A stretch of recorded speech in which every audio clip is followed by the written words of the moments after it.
start of the pandemic, what I call my sister from another mother, Principal Tammy Taylor, and I started Create and Educate LLC.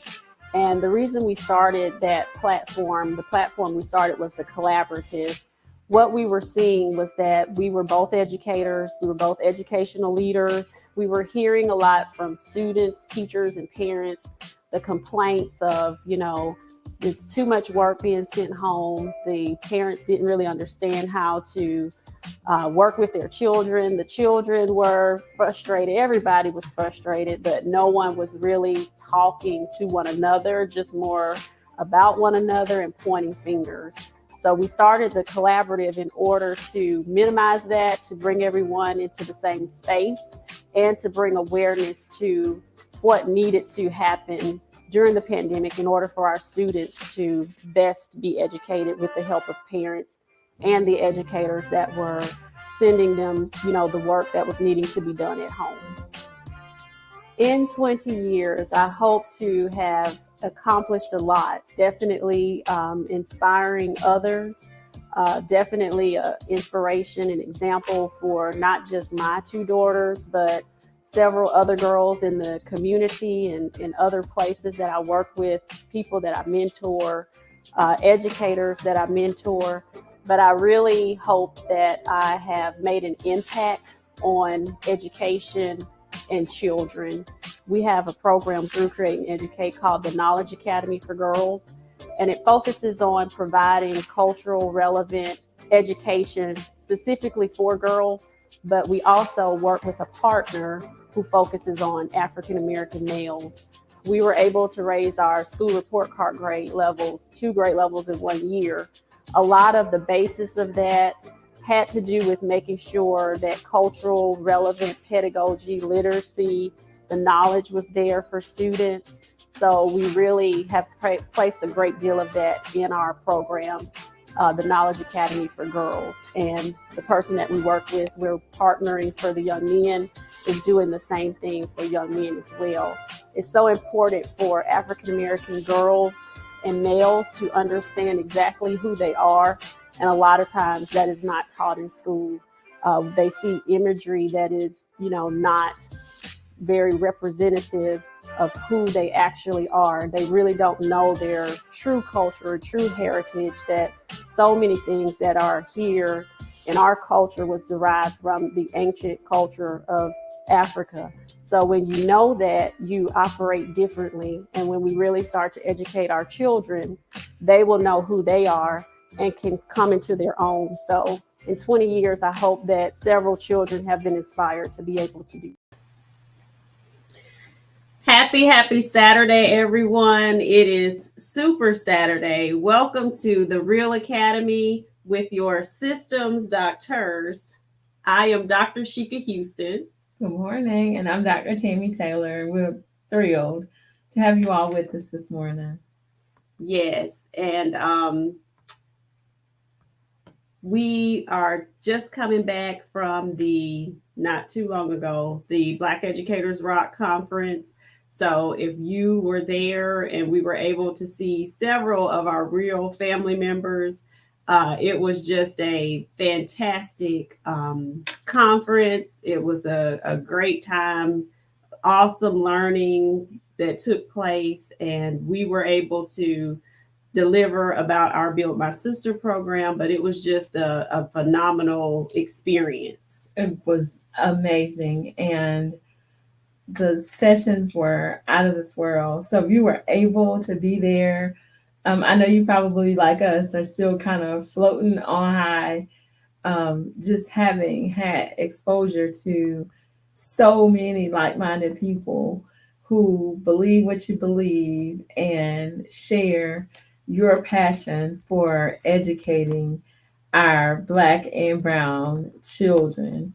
We were in awe, as Sheikah said, with the number of folks that are part of our real family and all the love that they showed us, and how we were able kind of to really take some time and spend some time with those amazing people. last weekend. It was an incredible experience. I mean, we know many of you guys didn't get to get there because of all that was going on. There were weather systems and things happening that we still don't understand, glitches and all of the things that kept people away. And we understand, things like that happen. But talk to your real family that were able to be there, and they too can share some of the nuggets that we got and are able to bring back in our hearts and in our minds as we go into these next few weeks of opening up school for everyone. So again, thank you if you were there, and thanks for the love that y'all showed. Kudos, Dr. Chester. Yes, it was phenomenal. Her and Roxy, her team, yes. they did a phenomenal job. Absolutely. So if this is your first time tuning in, the Real Academy is sponsored by Create and Educate and your systems doctors, Dr. Sheikah Houston, Dr. Tammy Taylor. We have started to help schools with systems, training, and also really just anything that is going to help improve student and teaching, student learning and teaching at the schools through leadership or through working with your educators. We were able to raise our school report cards in 1 year, 2 levels at my middle school, 3 levels at Tammy's elementary school. So we are just passionate about helping leaders because we needed help when we were new and in that seat. And we just want to definitely make sure that everyone has the support that is needed. So we're going to go with our roll call. Miss Arcella, good morning, Queen. Queen Jasmine out west, good morning. Principal Sherrod Davis out in Las Vegas, good morning. Miss Stacy L. Joy, good morning. Miss Dot McKeever Jeter, good morning. We always appreciate you. Principal Sherrod Laws here in North Carolina, good morning. And it was so good seeing Principal King L. Williams and her team that drove in to Houston from Oklahoma, that we had a fantastic time. Good morning. And I'm going to make sure I get everybody before I put all the comments up. Good morning, Leslie from Cincinnati. Principal Central Hicks, good morning. And we'll be in touch, Central. Good morning, Kenna Rollin, or maybe Rollin. I hope I'm saying that right, from New Jersey. And Gianne Alessandro from Maryland, good morning. Melissa Jones Chunu, also from Oklahoma, good morning. Jocelyn Nelson. We just heard our fantastic 4-member Principal Sean Hurt, and we also enjoyed seeing Principal Hurt out there in Houston. Good morning. Good morning, Principal Kafele. Hey, Principal Kafele. I like y'all in the same space. This is because of technical difficulties, Principal Kafele. Good morning, and we missed you in Houston, so we are hoping to get that time made up. We know you hated not being there, but we enjoyed meeting your students that were able to come. And is that Rosetta? Mm-hmm. Good morning, Rosetta. Thank you for joining us.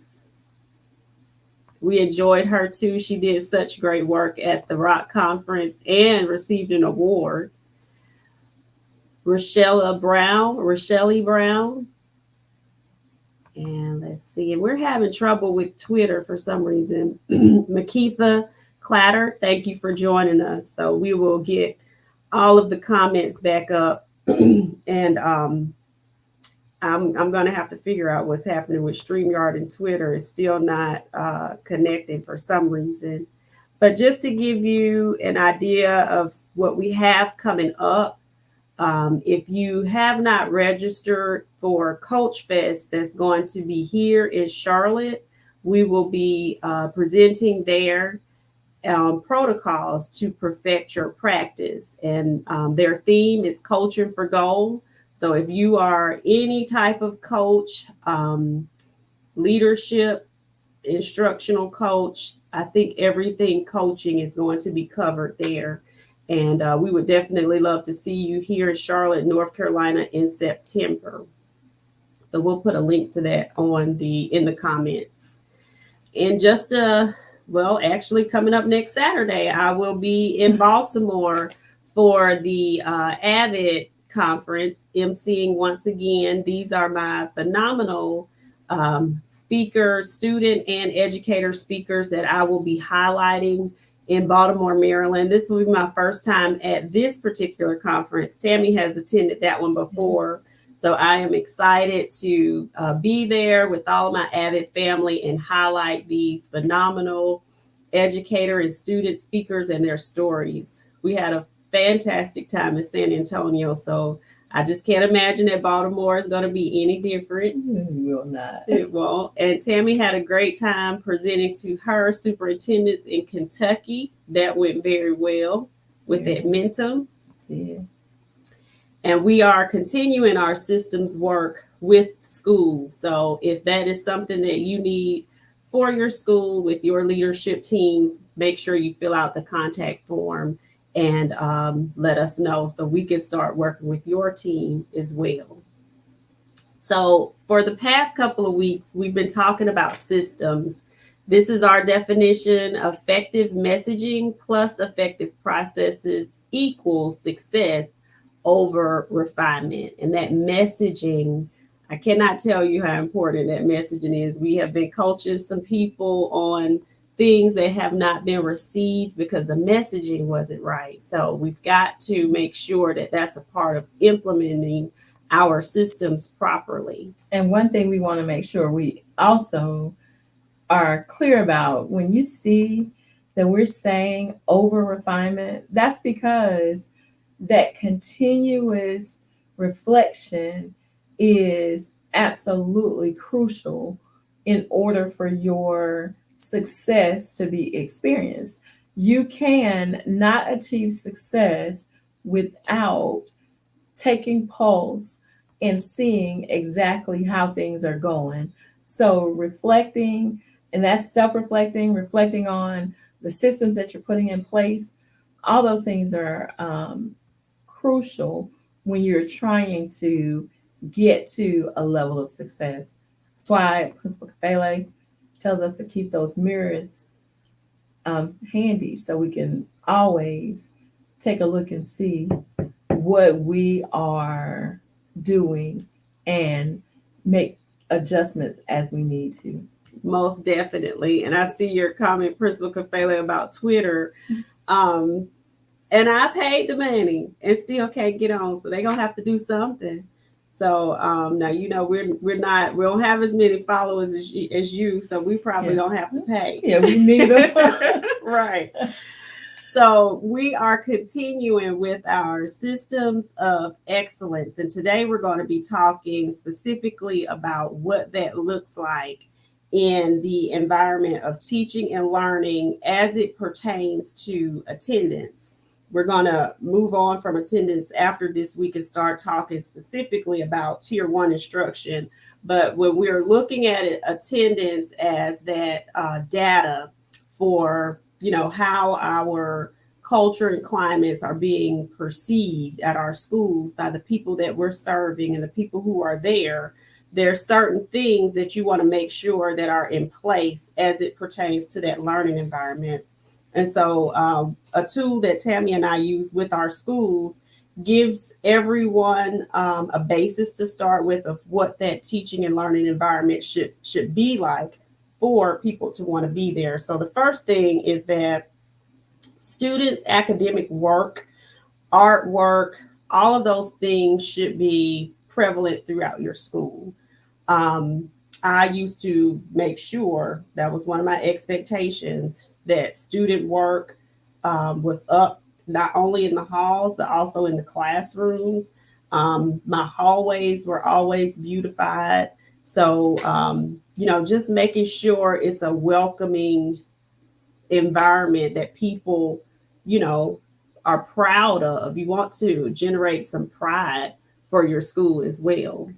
And one thing to think about when you are communicating, and again, this goes back to messaging with your teachers about the expectation of having student work throughout the building, please be sure that your teachers know that you're not just saying you want them to slap some work on the wall.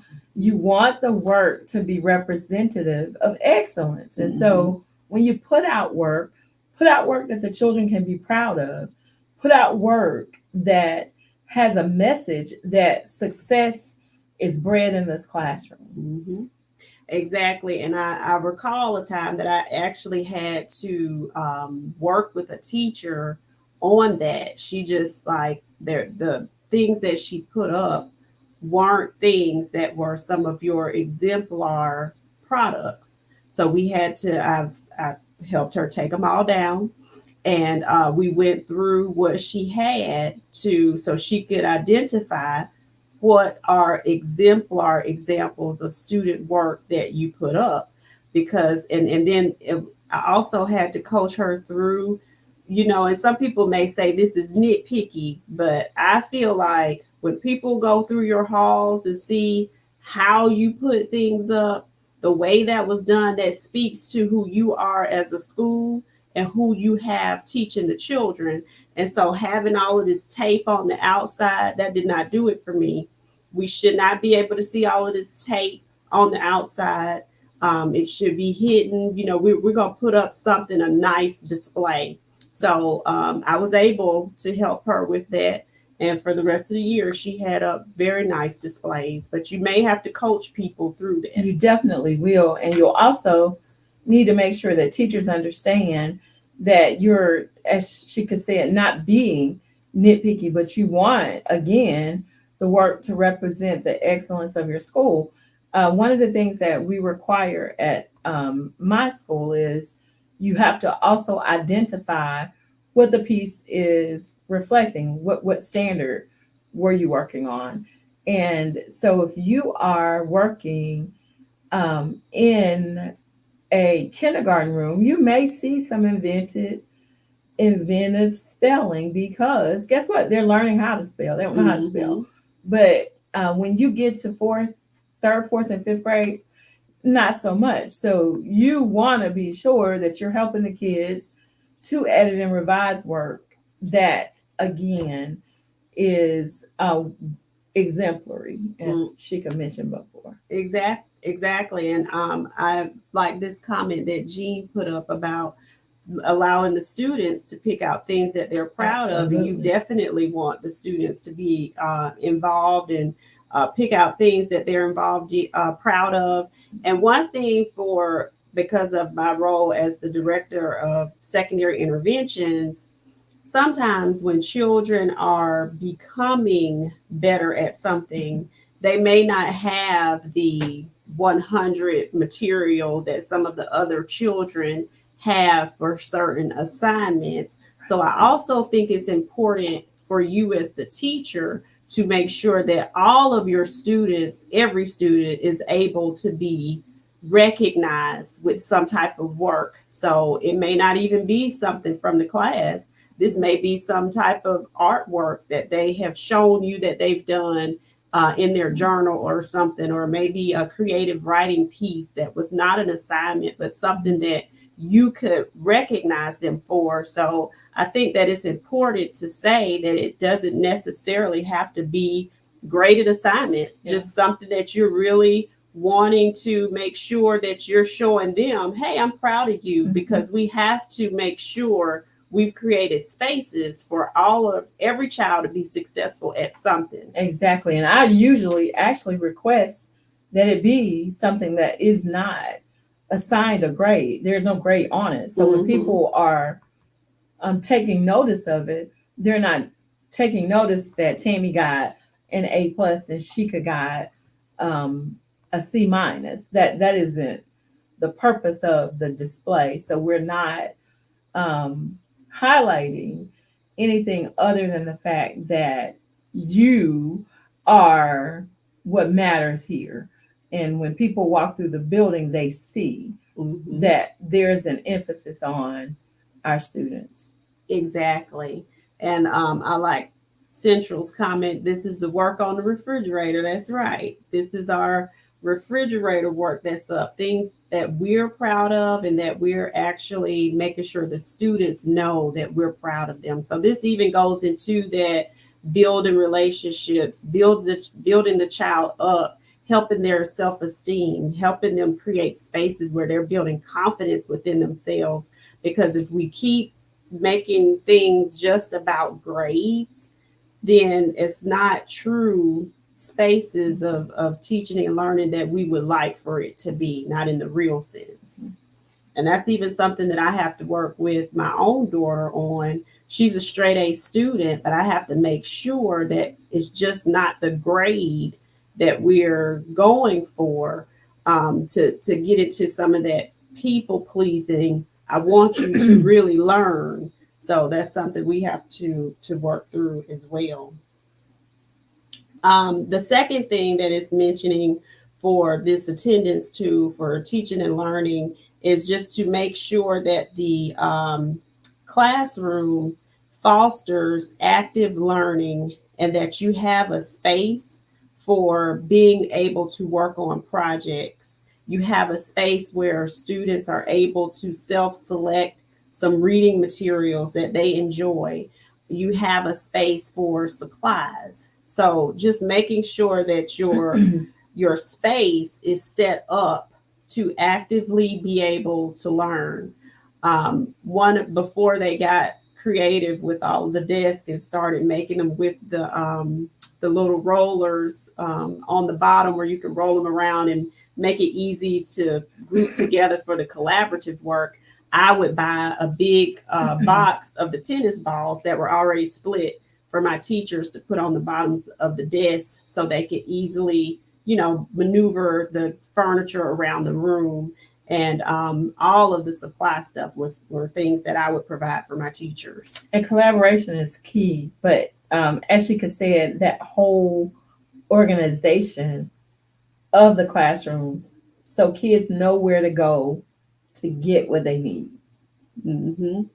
And this is Joanne put that as a high school teacher, I put the name and the grade on the back so no one sees the grade and also get their permission. And I like that. That's a good idea. Because that also, just helps make sure the student has that the buy-in as well as, oh yeah, and you're recognizing that their voice, creating space for that student voice. So I like that, but still keeping the grade private. That is good.